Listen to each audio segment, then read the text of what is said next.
All right, welcome back to another episode where we're reviewing your cars, except we're doing it a little bit different, all right? We're doing a tier rank. I hope I'm not too late to this trend, but I thought it'd be fun to do. So we have some cars from the Fitment Industries gallery. We have S tier, A, B, C, and D that we're gonna be going through. We have 12 cars pulled up, ranging from everything. I was like, yo, Mike, Mike is the gallery guy here at Fitment. I was like, get me 12 cars, all completely different from each other, and I wanna rank them with a tier maker. So we're gonna try it out. Let me know how it goes. If you wanna see more of this, if you want your car submitted, make sure it's in the gallery, and next time we do this, who knows, maybe you'll be on an episode. Anyways, wheels, tires, suspension, fitmentindustries.com. We have car number 1, and we have a 1991 NSX. So as you can see, I got it right here. I'm gonna set it in A for now, but let's get in a little closer here. I pulled up their gallery ad so we can whip through. All right, so it's on Volk T37s. Jesus Lordy, how the hell, we're starting off, this is crazy. 18 by 11, -7, and 18 by 12? Holy shit, oh my God, -33 in the rear. Those are insane TEs. Running Falcon and Zenith FK510s in the front, 255, 35 in the rear, 265, 35. And of course, with it being this low on the beach, it's on Airlift Performance air suspension. This car is absolutely insane. This NSX is rowdy. You're taking one of the JDM Legends, modifying it to holy, and then putting on one of the JDM Legend wheels, Volks, combining it. Now, I hate to just like right out of the gate, just fucking go nuts on this. So we're putting it in S tier. That's how we're starting this off. Next up, we have a 2019 Toyota Corolla. So we're switching up gears here. However, we're still staying bagged on Airlift Performance on Workmeister S1s. These are some heavy hitters. Goddamn, Mike booling out. 18 by 9.5 plus 22 all around, so then you can rotate them puppies. And 225 35s, and the fitment looks amazing. Are you really running a square setup with that good of fitment? Let me see if there's spacers on here. I know they're 3-piece wheels, but like that is impressive. Nah, it looks like square setup and no spacers, so props to you. You figured out this Corolla platform at Not Arolla, and I mean, Workmeisters go hard on a lot, but they also go hard on this. I am a big fan of these new Corollas. I think they look at this thing. It looks phenomenal. It looks really good. So I'm gonna put this sucker, I'm trying not to be like super relaxed here, but that's A tier. That's A tier all day. Bagged on 3-piece works and it's new Corolla. I'm a hatchback guy. I mean, it is what it is. All right, now we're going even farther back. We have a 1991 Eagle Talon. Ah! These cars were always weird. And in my opinion, don't hate me, I think they're kind of ugly. They're cool. They're cool for what they are. But I think they look kind of strange. So it's on Sparco Assetto Garas, 17 by 7.5, plus 36 on Falcon Zenith again, 225, 45, and then just on lowering springs. And this is Mind-Fed Violence. That sounds like you'd get put on a list with a username like that. 5mm spacers all around, saying it's nearly flush, and no rubbing or scrubbing. Okay, so like it looks nice. It looks clean. I like the white on white. I dig that. I think that looks good. Overall, you know, I kind of like this one. I know, oh, that engine bay you could eat off of. You just gained serious points, and that is a massive turbo in there. If you, oh my God, that's the thing with these. I knew it. That's why I'm glad there's an engine bay pick, because these cars, you see them, for whatever reason, these DSMs, they're always stupid fucking fast. And it might not look like it, but they are every damn time. So you make up a ton of points, and it's not like riced out or anything. Like, it looks nice. So a little bit of an ugly duckling, but dude, the power under that hood, A tier. We're at the top of the ranks right now. Let's mix it up. Let's go back to the future a little bit. 2015 Mitsubishi Lancer ES, not EVO, ES. So, okay, base model Lancer. All right, it's on Inovia Elders though, 18 by 9.5 plus 22. That's pretty aggressive on Land Golden LG 27s. I'm gonna be honest, I haven't heard of those tires before. 215/35 on Megan Racing coilovers. Like, okay, you got the cherry blossom like livery going on there. Looks like you added a lip to it. The elders seem to fit pretty well. It looks like you're running decent amount of camber in the rear. But the fitment's not bad, especially for running something aggressive like that. Daily driven. Oh, I see a fitment sticker and an Innovia sticker. You get some bonus points for those. The daily driven in cursive, overall, it looks okay, but look at the caliber of car you're going against. And right now I'm gonna put in C tier. I like the low, good wheel choice, just not my cup of tea all around. And you're going against some heavy hitters.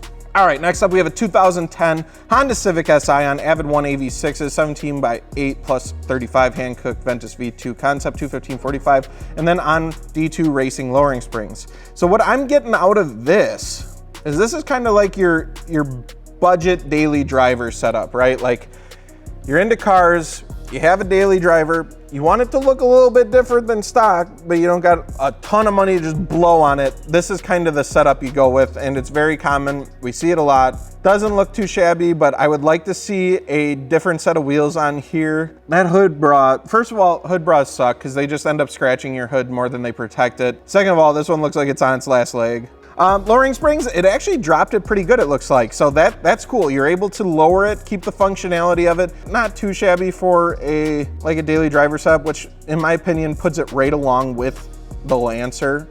Like those go hand in hand. Oh, 2021 Honda Civic Type R.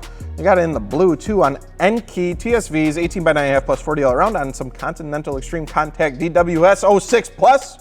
265/35s.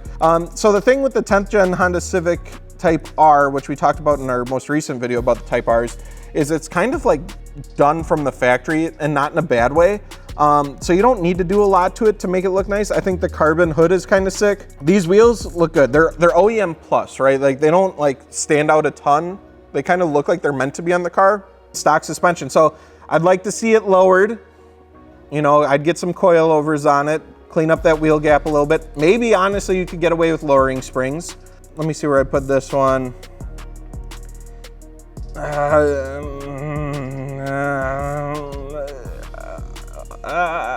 gonna put this one C tier also.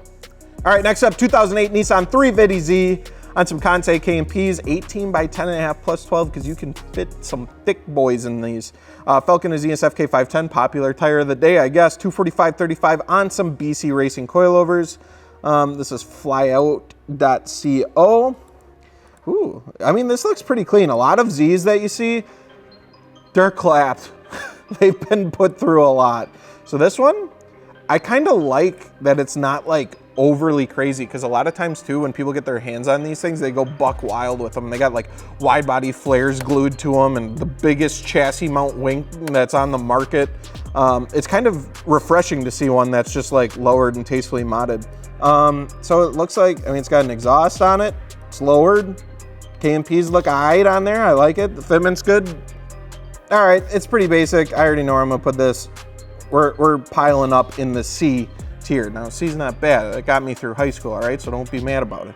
All right, next up, I used to own one of these, a 2016 Ford Focus ST, and looks like it's even an Oxford white.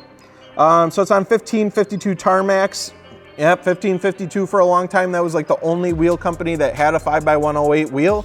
So you see a lot of 1552s on Focuses. Now the market's widened up a little bit more. You can get some more on there. But these look good.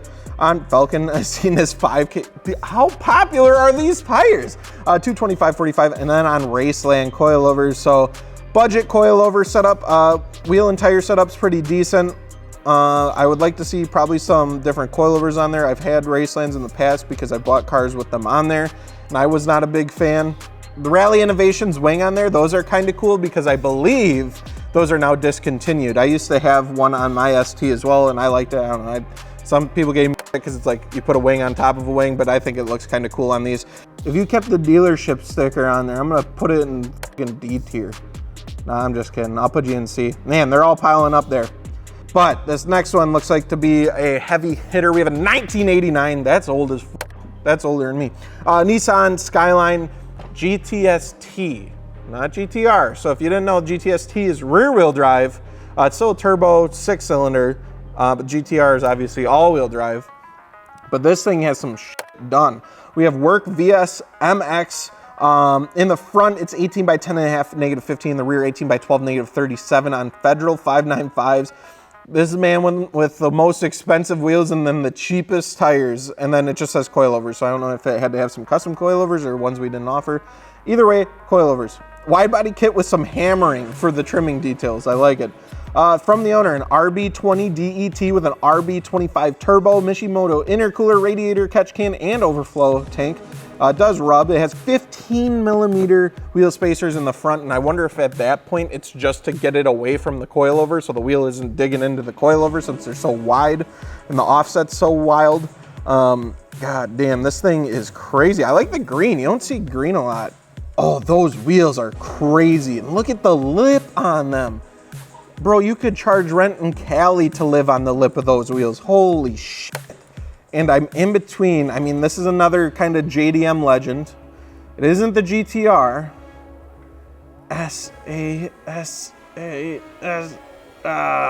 I'll put an A. I'll put an A. Oh, I didn't think about organizing them in this too. Actually, okay, I'm gonna go like this. I'm gonna organize them in the tiers themselves real quick. Yeah, yep, okay.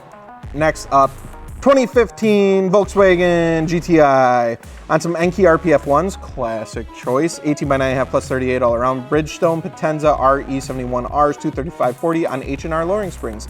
Lowering springs getting pretty popular. Not a bad thing. I mean, I'd like to see the wheel gap cleaned up a little bit. Like, I like my cars a little bit lower. However, this is a nice functional setup, and it looks like, I mean, you're able to get okay sized tire on there. I like the little lip accents. It looks like you added some hood vents on there, which is kind of cool. I don't know if I'm feeling the black eyelids, or did you do that to kind of like go with the carbon fenders? This is nice. You know what? I'm feeling good about this one. I'm gonna put, I'm kind of between B and A. I think we're gonna go A. I like how aggressive it is. This is an odd duck. We have a 2021 Toyota Highlander XLE on Ferrata FR4s, 22 by 9.5 plus 15, full weight HP 198s, 275/35 on airlift performance air suspension. This is Widow 2.0. No wheel spacers, and wow, a Toyota Highlander on airlift with red mirror tint. Yo, why does this go kind of hard though? You got me wanting a damn SUV. What the hell? Sheesh! I fuck with this. Oh, this rolling shot's dope. Shout out to the photographer too, because these shots are killer. Okay, caught! This is one of those cars where it looked really good aired out, but when you're aired up, and I get it, the fitment's tight. If you could get those rear wheels out a bit more, the front looks like it's okay, but even they have a little bit of room to play. The rears definitely need to come out more. However, you're doing something unique here, and I'm not an SUV guy, but this thing's pretty damn cool. It's between B and like A minus. I'll go A minus.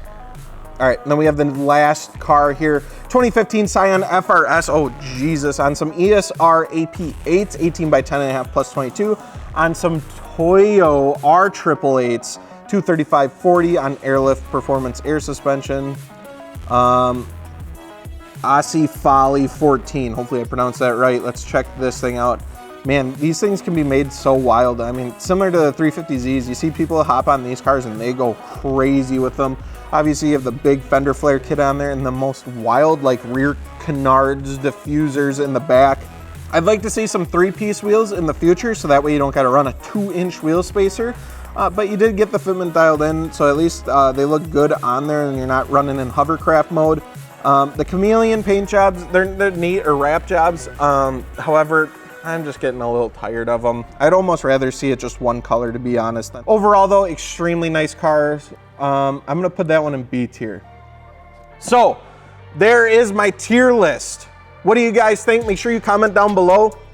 If there's ones I got completely wrong and you feel like I'm just an idiot, make sure to comment that down below. If you agree with me completely and you're like, bro, Dakota, you just read my mind, comment that too. I want to read all of these.